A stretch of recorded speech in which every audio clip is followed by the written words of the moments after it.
Assalamualaikum warahmatullahi taala wabarakatuh. Bismillahirrahmanirrahim. Alhamdulillahirabbil alamin. Wassalatu wassalamu ala asyrafil anbiya'i wal mursalin wa ala alihi wa sahbihi ajma'in. Rabbi shrah li sadri wa yassir li amri wahlul 'uqdatam min lisani yafqahu qawli. Ahli jemaah muslimi dan muslimat yang dikasihi sekalian,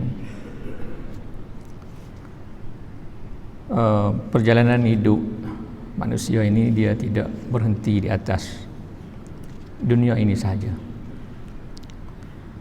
Manusia akan mati, cuma matinya itu merujuk di atas kewujudan di atas dunia ini. Manusia akan melalui beberapa tempat fasa lagi selepas kematiannya. Dia akan melalui alam barzakh, kemudian akan melalui dibangkitkan di pada mahsyar, akan melalui hisab, sirat, dan kemudiannya ke syurga ataupun ke neraka. Jadi perjalanan hidup manusia ni tak boleh kita fikir setakat atas dunia ni saja. Perkiraan atas dunia ini kerana kita dicipta oleh Allah Subhanahu Wa Taala untuk mengabdikan diri kepada Allah. Dan selepas daripada itu kita akan masuk fasa lain. Dan itu satu perkara yang sangat pasti dan sabit dengan nas syarak dalam Al-Quran dan juga hadis Rasulullah SAW. Dan itulah yang diperingatkan oleh baginda sallallahu alaihi wasallam kepada manusia ini, dan itulah juga keseluruhan ajaran Islam menceritakan mengenai kesudahan manusia ini. Oleh kerana kita akan melalui fasa-fasa yang pelbagai itu, maka kerana itulah manusia beribadat kepada Allah Subhanahu Wa Taala, kerana ibadat semasa hidup ini akan menentukan keselesaannya selepas dia akan melalui fasa-fasa yang disebutkan tadi. Apabila manusia dibangkitkan di hari akhirat, di pada mahsyar, maka manusia ini akan berada di situ dalam tempoh yang sangat lama. Dan digambarkan dalam hadis Rasulullah SAW, peluhnya sampai ke 70 hasta daripada badannya, jauh mengalir peluhnya itu. Dan ada yang peluhnya akan sampai ke tahap lehernya, ke hidungnya, begitulah. Kerana didera ataupun dilepaskan begitu di pada mahsyar. Maka dalam keadaan itu manusia akan mencari-cari siapakah yang dapat membantu supaya diselesaikan keadaan itu. Tak sudah duduk dengan gitu. Manusia pergi jumpa Nabi Adam AS untuk minta syafaat dengan Allah Subhanahu Wa Taala, diselesaikanlah keadaan itu. Nabi Adam tak sanggup. Nabi Adam kata pergi jumpa lastu hunakum, kata Nabi Adam, aku tak boleh, itu tidak level aku ni, kata Nabi Adam. Kamu pergi jumpa Nabi Nuh. Pergi jumpa Nabi Nuh, jawapannya sama. Pergi jumpa Nabi Ibrahim, jawapannya sama, lastu hunakum, aku tak boleh bantu kamu dalam keadaan sekarang. Nabi Adam kata pergi jumpa Nabi Musa. Nabi Musa kata pergi jumpa Nabi Isa. Nabi Isa kata jumpalah Nabi Muhammad sallallahu alaihi wasallam. Di ketika situasi itu, kerana manusia itu teramat seksa dengan keadaannya, sehingga orang kafir mengatakan arihna ilan nar, kalau boleh masuk neraka pun tak apa, kata orang kafir, orang yang tidak beriman. Sebab dia tidak boleh lagi menahan seksa semasa dalam keadaan itu. Sebab dia tak nampak lagi dalam neraka lagu mana. Dia kata bagi aku rehat dalam neraka lah lagu ni. Berat sangat duduk di pada mahsyar begini. Maka ketika itu Nabi Muhammad SAW yang disebut sebagai asy-syafa'atul uzma, syafaat yang paling besar yang diberikan hanya kepada Nabi Muhammad SAW untuk mendapatkan kedudukan itu, yang selalu kita baca bila azan, Allahumma rabb hadhihi ad-da'wati at-tammati was-salatil qa'imah ati sayyidina Muhammadil wasilata wal fadilah wab'athhu al-maqamal mahmud wab'athhu maqaman mahmuda allazi wa'adtah. Disebut dalam hadis, sesiapa yang baca itu, siapa yang baca selepas azan yang tadi Allahumma rabb hadhihi ad-da'wati at-tammah ila akhir, halas lahu syafaati yaumal qiyamah, kata Rasulullah, dia akan dapat syafaatku pada hari kiamat. Jadi yang kita minta dalam doa itu wab'ashu maqaman mahmuda. Jadi maqaman mahmuda itu merujuk kepada kurniaan yang sangat besar yang diberikan kepada Nabi Muhammad SAW, iaitu untuk memberi syafaat pada seluruh umat manusia, bukan sahaja kepada umat baginda, tapi juga kepada umat Nabi Adam sehinggalah ke seluruh manusia yang terakhir hidup di atas dunia ini. Maka itu kita panggil sebagai asy-syafa'atul uzma. Maka berkait dengan syafaat ini satu akidah dan keyakinan kita yang banyak disebut dalam Al-Quran dan hadis Rasulullah SAW. Tapi syafaat itu semuanya daripada Allah Subhanahu wa taala. Walaupun syafaatul uzma itu diberikan kepada Nabi Muhammad SAW, tapi yang memberikan sebenarnya itu ialah Allah Subhanahu wa taala. Yang disebut dalam Al-Quran, qul lillahi syafa'atu jami'a lahu mulkus samawati wal ard summa ilaihi turja'un. Katakan wahai Muhammad, bagi Allah lah syafaat semuanya. Qul lillahi syafa'atu jami'a lahu mulkus samawati wal ard, bagi Allah itu kerajaan langit dan bumi, summa ilaihi turja'un, kemudian kamu akan dikembalikan kepada Allah Subhanahu wa taala.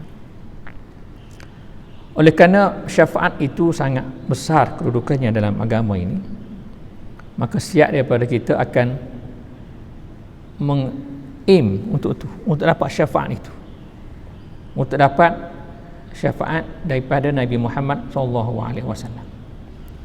Dan syafaat itu dalam pelbagai-bagai bentuk. Kalau asy-syafaatul uzma yang disebutkan tadi, itu hanya milik khusus kurnianya kepada Nabi Muhammad SAW sahaja. Tidak ada manusia lain yang ada privilege yang begitu tinggi yang diberikan kepada Nabi Muhammad. Nabi-nabi lain pun tidak ada keistimewaan itu, tapi Nabi Muhammad ada keistimewaan itu. Yang tentang asy-syafaatul uzma inilah yang dimaksudkan oleh Rasulullah SAW, yang baginda sebutkan likulli nabiyyin da'watun, bagi setiap nabi ini dia ada doa dia yang dia reserve khusus, yang dia gunakan doa itu, doa yang confirm mustajab. Setiap nabi ada likulli nabiyyin da'watun yad'uha, ia akan berdoa dengan itu. Fa uridu an akhtabi'a da'wati syafa'atan li ummati yaumil qiyamah, dan aku hendak reserve doa itu untuk syafaat aku di hari kiamat. Maknanya satu-satunya doa yang kalau didoakan itu akan dimustajabkan.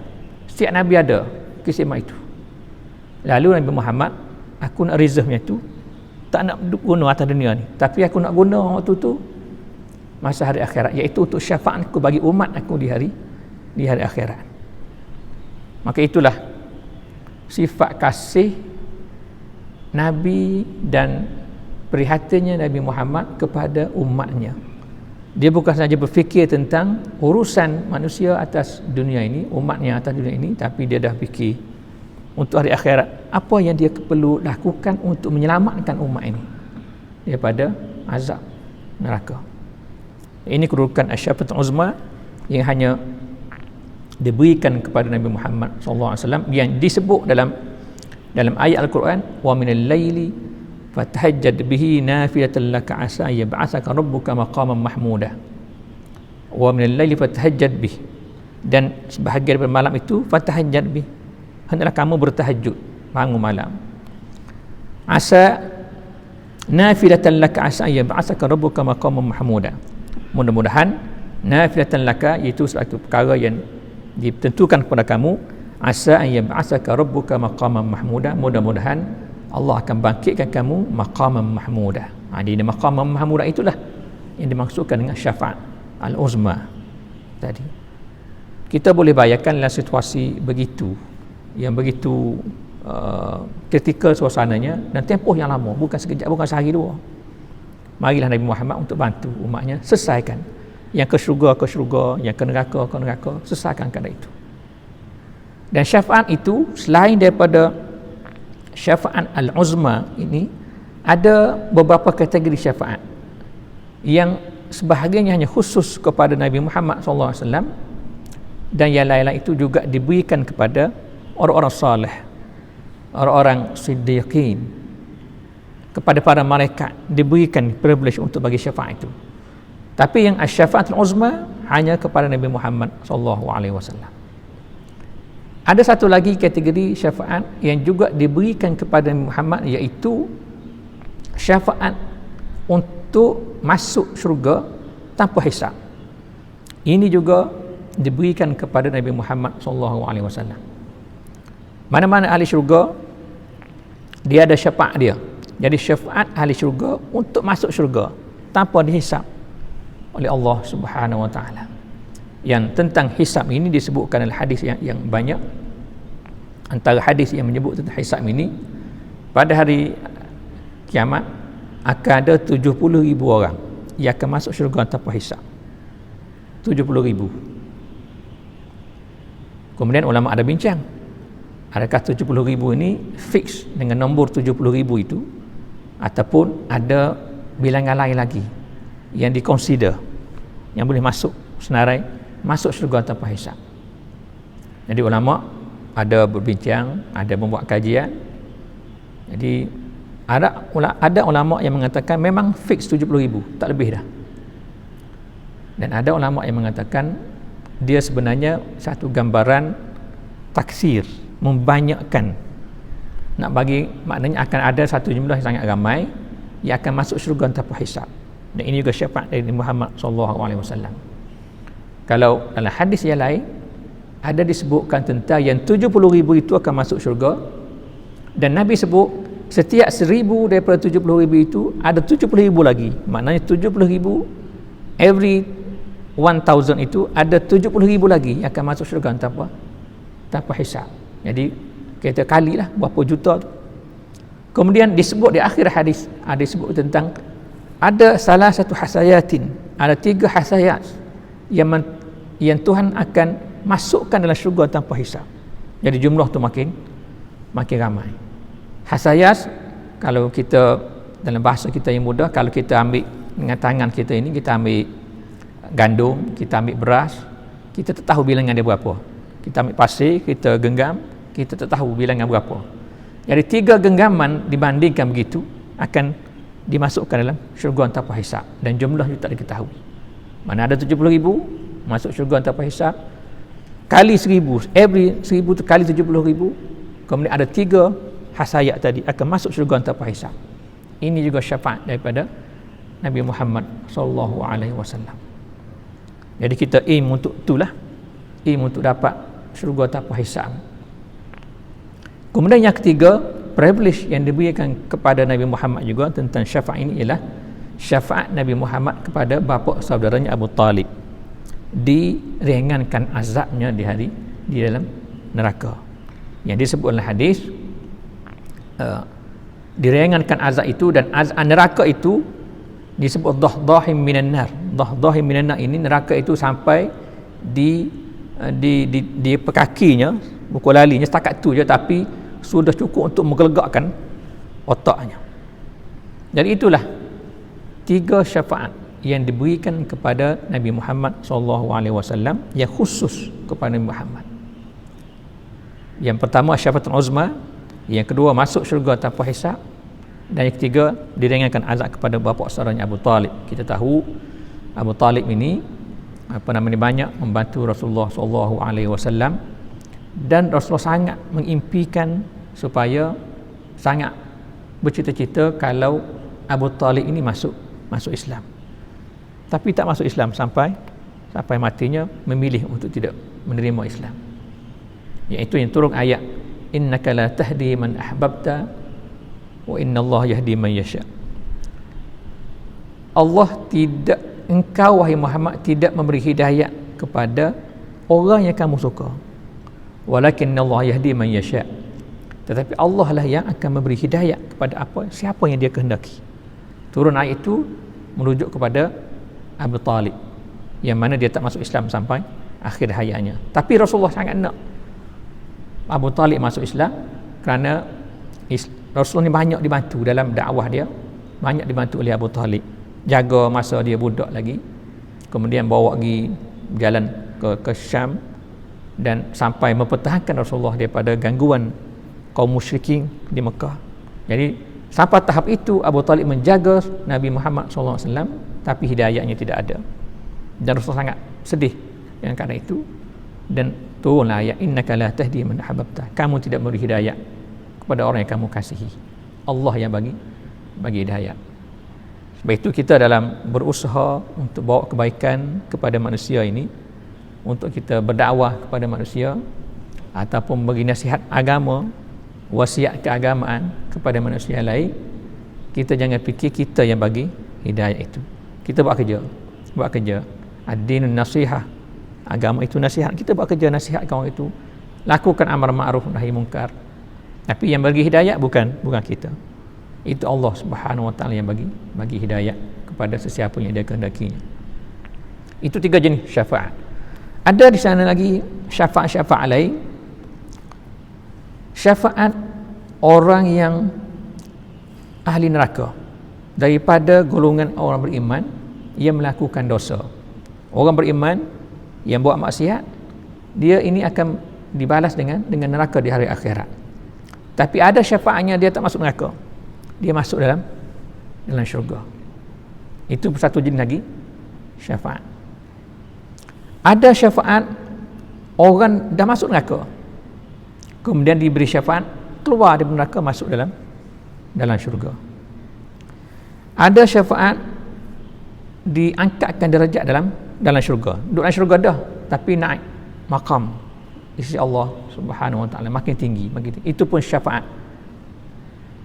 Ada syafaat yang orang itu bila ditimbang, dia punya kebaikan dan kejahatannya sama level, dia sama berat, lalu diberatkan dia untuk masuk dalam syurga. Ada syafaat yang disebutkan dalam khusus tentang 70,000 saya sebutkan tadi. Itu sudah masuk dalam yang kedua tadi. Jadi kalau nak kira agak ada lebih kurang 8 jenis syafaat. Tapi syafaat yang pertama, yang 3 itu khusus kepada Nabi Muhammad SAW. Tapi yang selepas daripada itu juga para malaikat boleh bagi syafaat, para as-siddiqin boleh bagi syafaat, para salihin boleh bagi syafaat, para ulama mukhlisin boleh bagi syafaat kepada manusia yang lain. Maka kita lihat ruang syafaat itu makin besar,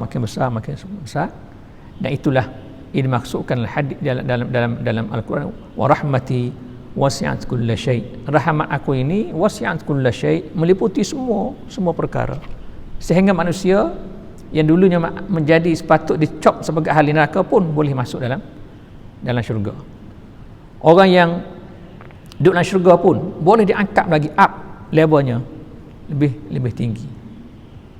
Dan syafaat juga boleh berasaskan kepada amal ibadat manusia yang disebut dalam hadis dalam hadis as-siyam wal Qur'anu yashfa'ani lil 'abdi yaumil qiyamah. Ibadat puasa dan Quran, dua-dua ni boleh bagi syafaat kepada hamba-Nya pada hari kiamat.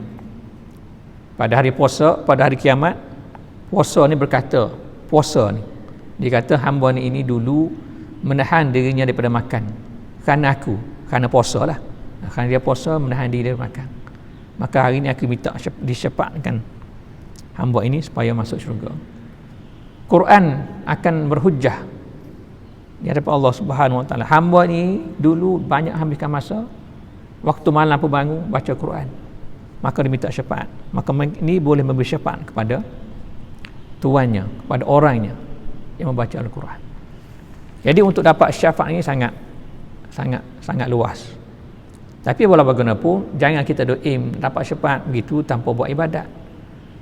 Sebab kita dah belajar 70,000 kali 1,000 ramai tu. Lepas tu 3 ayat tadi ramai, mungkin masuk situ lah. Maka kita pun tak buat ibadat. Itu bukan maksud untuk melekakan manusia, tapi untuk bagi peluang kepada manusia untuk beribadat dengan sepenuhnya supaya dia termasuk dalam golongan yang mendapat syafaat yang disebutkan tadi. Kehidupan manusia ini dia akan berjalan sebagaimana biasalah kita ni. Tugas untuk buat ibadat itu tidak akan berhenti kerana ada syafaat itu. Syafaat itu janji daripada Allah Subhanahu Wa Taala yang dia berikan kepada orang-orang tertentu untuk boleh bagi syafaat kepada orang lain selain daripada Muhammad, para salihin, malaikat dan nabi-nabi yang lain dan seterusnya. Itu satu situasi yang diberi oleh Allah Subhanahu Wa Taala. Tapi bukannya dengan maksud untuk manusia ini merengah-rengahkan tentang ibadat. Tanggungjawab ubudiyah kepada Allah Subhanahu Wa Taala itu bukan kerana kita menunggu-nunggu syafaat itu, tapi tanggungjawab sebagai manusia untuk beribadat kepada Allah Subhanahu Wa Taala. Dan mudah-mudahan dengan ibadat yang kita lakukan itu kita akan dapat syafaat yang disebutkan tadi. Jadi perjalanan hidup manusia ini jangan berhenti. Kalau kita duk fikir tentang hanya kehidupan atas dunia ini, maka itu tidak akan menjadi satu jaminan bahawa kita akan mendapat syafaat di hari akhirat. Tapi syafaat itu akan tetap ada. Itu tak boleh dinafikan. Dia akan ada dan kita berdoa kepada Allah Subhanahu Wa Taala mudah-mudahan kita masuk dalam golongan itu. Kerana hidup kita ini, kalau kita nak tengok kepada ibadat kita sahaja dengan jaminan Allah Subhanahu Wa Taala di hari akhirat yang begitu banyak ganjarannya selain daripada syafaat dan terus masuk syurga, dengan ganjaran begitu ibadat kita sangat sikit lah, tak banyak. Masjid pun jarang-jarang, puah metah orang panggil, puah metah orang masjid, cakap panggil orang masjid dan sebagainya, ibadatnya kurang. Even kalau ibadat kita banyak sekalipun, untuk entitle syurga yang begitu banyak nikmat itu pun tidak memadai. Tapi kerana rahmat Allah tadi, kerana rahmat Allah kepada manusia tadi, maka dia provide syafaatnya, provide syurganya, darjat macam-macam dalam syurga dan sebagainya. Tapi janji ini hanya kepada orang mukmin, kepada orang yang beriman kepada Allah Subhanahu Wa Taala. Orang yang tidak beriman tutup buku tidak beriman. Orang yang tidak beriman, dia hanya dapat yang pertama tadi, untuk disettlekan keadaan di pada mahsyar. Itu yang disebut sebagai asy-syafa'atul uzma. Jadi asy-syafa'atul uzma itu akan melingkupi semua manusia daripada umat Nabi Adam sehingga manusia umat Nabi Muhammad, meliputi manusia beriman dan tidak beriman. Akan disettlekan urusan itu di pada mahsyar. Tapi setelah itu orang beriman akan ke syurga dan orang bukan beriman, tidak beriman akan ke neraka. Jadi syarat utama untuk dapat semua privilege ini mesti seorang yang beriman kepada Allah Subhanahu Wa Taala. Maka kerana itulah iman itu yang menentukan satu kedudukan antara dua kedudukan yang tinggi antara syurga dengan neraka. Kepercayaan begini, ini semua kita panggil as-sam'iyat, benda yang kita dengar daripada Rasulullah SAW, daripada Al-Quran, benda yang kita tak dapat tengok, nak kaji pun tak boleh. Nak kaji, ini yang berkait dengan al-ghaibiyat, as-sam'iyat, benda-benda sam'i yang sabitnya hanya daripada Al-Quran, daripada hadis Rasulullah SAW. Kita yakin dan percaya tu kerana Quran yang cerita, kerana Nabi yang cerita. Itu sumber wahyu kita, sumber kepada agama ini. Kalau tidak kerana ada sumber itu, kita nak kata ada syafaat tak boleh, sebab nak tengok tak boleh dan tak berlaku lagi.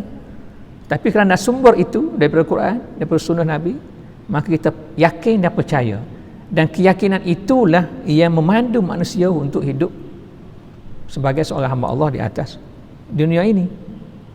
Jadi kalau kita lihat kepada keseluruhan ajaran Islam ini, yang boleh kita lihat dari sudut apabila malaikat mari jumpa Nabi dalam bentuk seorang lelaki, tanya tentang Islam, tanya tentang iman, tanya tentang ihsan, dan yang terakhir lepas itu tanya tentang apa itu hari akhirat, apa itu kiamat, mas-sa'ah, apa itu kiamat, dan apa dia tanda-tandanya.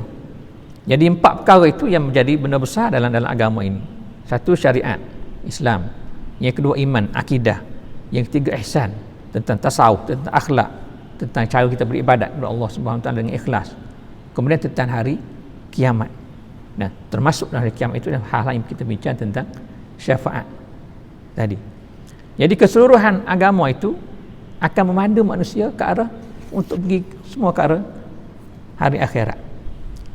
Semata-mata tentang dunia ini cara untuk manusia mengurus dunia. Maka ada syariat. Mengurus dunia ini mengikut syariat yang diturunkan oleh Allah Subhanahu Wa Taala.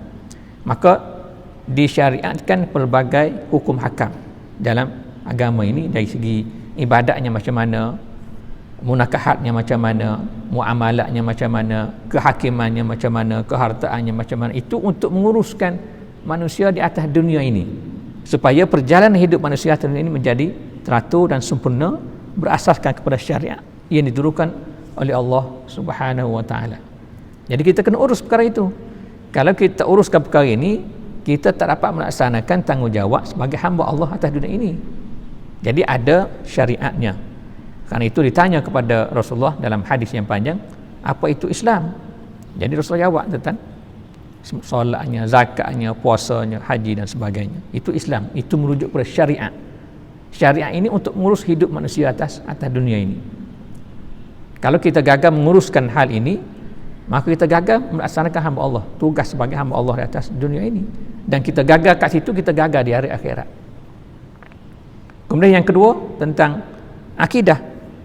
Tentang akidah itu, yang rukun iman itu yang kita yakini, termasuk hari akhirat, hari kiamat. Dan rukun yang berkait dengan akidah ini, benda yang kita tak nampak, semua berada di sini. Keyakinan dalam hati kita itu ada.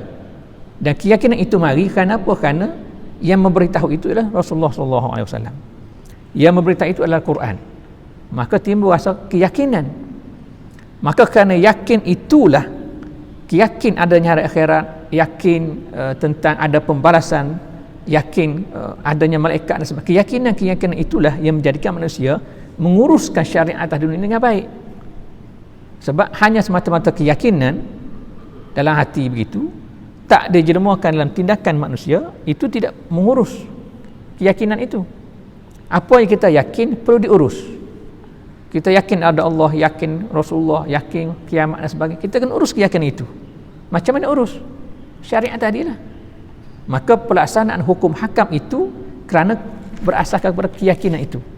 Oleh kerana itu iman dengan Islam itu dia mai sekali. Kita yakin ada Allah Subhanahu Wa Taala, yakin Rasulullah, yakin kitab-kitabnya, malaikat, qada qadarnya, yakin pada hari dan sebagainya, dijenmukan dalam menguruskan syariat. Maka manusia solat, manusia puasa, zakat, haji dan sebagainya. Kenapa buat semua tu? Kerana dia yakin ada hari akhirat. Kerana iman tadi. Begitu. Jadi komponen iman syariat dengan iman itu dia pergi sekali. Kemudian untuk melaksanakan ibadat tadi pula, untuk menjayakan dia sebagai seorang hamba Allah Subhanahu Wa Taala, berasaskan kepada dia yakin tadi, maka ibadat tadi perlu ibadat yang baik. Maka marilah pada ihsan. Ihsan itu an ta'budallah ka'annaka tarahu fa illam yakun tarahu fa innahu yarak. Kamu sembah Allah seolah kamu tengok Allah. Dan kalau kamu tak tengok Allah, maka Allah tengok kamu. Maka bila ada 3 benda itu, bila ada ihsan itu pula yang memastikan perjalanan ibadat itu ibadat yang sempurna, ikhlas hanya semata-mata kepada Allah Subhanahu Wa Taala. Jadi soal tentang keyakinan kepada hari kiamat ini, itulah sebenarnya yang memandu manusia untuk hidup dengan baik atas dunia ini. Tidak ada guna manusia beriman kepada Allah Subhanahu wa taala tapi mengurus dunia tidak sebagaimana yang disuruh, sebagaimana yang dia yakin, yang ianya datang daripada Allah Subhanahu wa taala. Oleh kerana itu Islam ni agama yang komplit. Dia gigi sekali antara akidah dengan syariat. Dan banyak ayat-ayat Al-Quran yang menceritakan tentang, sebab itu turun ayat yang wa man lam yahkum bima anzalallah fa ulaika humul fasiqun zalimun kafirun. Orang yang tidak berhukum dengan apa yang diturunkan oleh Allah Subhanahu wa taala dikategorikan ada fasiqun, ada zalimun, ada kafirun. Kenapa tidak berhukum itu? Tidak berhukum itu. Maknanya manusia telah ingkar daripada arahan Allah Subhanahu wa taala. Jadi dalam hubungan antara tiga perkara inilah yang menjadikan manusia itu manusia yang sempurna hidupnya atas dunia ini. Tapi jangan kita hanya semata-mata fikir tentang syafaat. Syafaat itu ia akan menjadi motivasi, pendorong untuk manusia beribadat kepada Allah Subhanahu wa taala, menyempurnakan tugasnya sebagai manusia di atas muka bumi ini. Jadi hal begini yang kita kena tengok dari sudut kepercayaan kita kepada agama kita ini. Dengan sebab itu ada hukuman tentang orang yang beriman kepada Allah Subhanahu wa taala. Kenapa dia masuk neraka? Dia beriman tapi masuk neraka kerana dalam pelaksanaan syariatnya dia gagal. Dia melakukan maksiat, dia tidak solat, tidak puasa, tidak zakat, tidak haji, tapi dia beriman kepada Allah Subhanahu wa taala. Dia menjadi manusia yang fail, mukmin yang fail.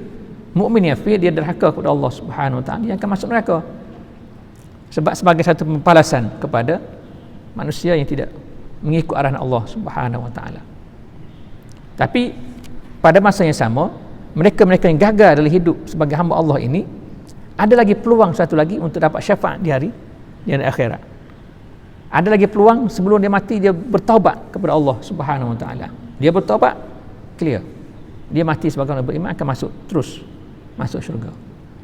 Jadi perkara-perkara beginilah yang memandu manusia untuk hidup di atas dunia ini. Kita dari satu segi kita takut kepada Allah Subhanahu wa taala dan satu segi lain kita mengharapkan daripada Allah Subhanahu wa taala. Kita takut kita ni tak melaksanakan tugasan sebagai hamba Allah. Pada masa yang sama kita mengharapkan Allah Subhanahu wa taala akan mengampunkan kita semua. Jadi rahmat Allah Subhanahu wa taala itu bukan semata-mata semasa hidup atas dunia ini, tapi rahmat juga meliputi di hari akhirat apabila diberi syafaat kepada manusia untuk masuk syurga Allah Subhanahu wa taala, sama ada masuk syurga tanpa hisab atau masuk syurga di hisab yang sangat sedikit. Sebab disebut dalam ayat yang lain, wa man utiya kitabahu bi yaminihi fa sawfa yuhasabu hisaban yasira. Sesiapa yang diberi buku rekodnya sebelah kanan, maka dia akan dihisab dengan hisab yang sedikit. Dan Aisyah pernah bertanya kepada Rasulullah SAW, ya Rasulullah, sebab apabila Rasulullah katakan sesiapa yang dihisab maka halaka, kalau dia sudah masuk golongan yang dihisab confirm masuk neraka. Itu ada hadis Rasulullah. Jadi Aisyah bertanya kepada Rasulullah, ya Rasulullah, macam mana dengan ayat yang dibacakan saufa yuhasabu hisaban yasira, orang yang dapat buku rekod belah kanan akan dihisab dengan hisab yang sedikit. Kemudian Rasulullah sebut orang yang dihisab itu confirm illa halaka. Seseorang yang kalau dia dihisab maka confirm dia halaka, maksudnya confirm akan masuk neraka. Tapi ayat ini Aisyah tanya akan dihisab dengan hisab yang sedikit, macam mana? Macam ada kontra. Kata Rasulullah, zalikal ard, yang disebut dalam ayat itu hisaban yasira, zalikal ard, itu sebenarnya bukan hisab, itu sebenarnya hanya dibentangkan kamu dulu buat benda ni begini-begini ni, kamu ada masalah ni, tak buat pergi menaruk kelab malam, judi, macam-macam dia baca gitu kan, ini kes-kes kamu dibaca. Kemudian hak baik apa aja dibacakan kes.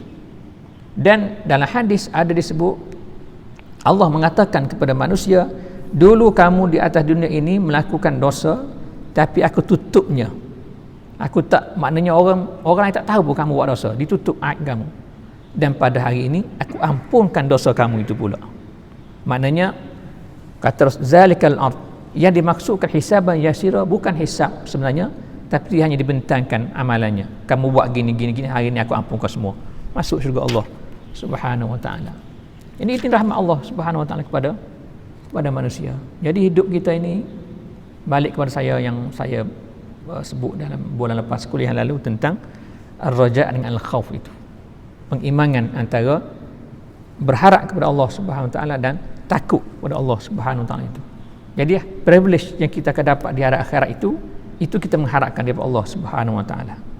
Kita mengharapkan dapat syafaat daripada Allah Subhanahu wa taala.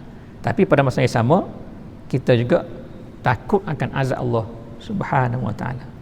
Maka daripada kerana itu menjadikan hidup manusia ini akan teratur dengan baik. Jadi saya rasa itulah yang dapat saya sampaikan pada pagi yang bahagia ini. Mudah-mudahan dapat manfaat untuk diri sendiri dan juga kepada semua yang mendengar, dan mudah-mudahan kita menjadi hamba Allah yang sentiasa melaksanakan tugas kita sebagai hamba Allah di atas dunia ini, dan kita juga mengharapkan akan dapat rahmat daripada Allah Subhanahu wa taala, dan kita juga mengharapkan akan dapat syafaat dari Allah Subhanahu wa taala di hari akhirat nanti, yang semua kita akan menuju ke situ. Tidak ada orang dapat stop dah perjalanan itu. Kalau kereta api atas dunia ni, kita boleh stop, mati enjin, start, berhenti sekitulah. Bawa kereta atas dunia ni, mati enjin, berhenti situ, stop. Tapi perjalanan ke akhirat ini tak ada orang boleh stop. Hari-hari kita dah bergerak ke arah situ, dan kita semua akan ke sana semua. Jadi ketika itu yang disebut dalam hadis yang lain, ketika itu laisa bainahu wa bainahu tarjumanun. Manusia ini akan bertemu dengan Allah Subhanahu wa taala, tak jumpa orang lain dah. Dia seorang-seorang, dia dengan Allah Subhanahu wa taala. Tak bawa anak pinak. Anak tak ada masa tu, harta pun tak ada. Yang disebut dalam wa uridu ala rabbika saffan laqad ji'tumuna laqad kama khalaqnakum awwal marrah, dalam surah Al-Kahfi. Akan dibentangkan kepada kamu pada hari itu, dan kamu datang kepada Allah, ji'tumuna kama khalaqnakum awwal marrah, sebagaimana aku cipta kamu dulu-dulu. Kamu diciptakan, harta tak ada gapo, ada tubuh ya. Gitulah akan jumpa Allah Subhanahu wa taala. Dalam hadis disebut laisa bainahu wa bainahu tarjumanun.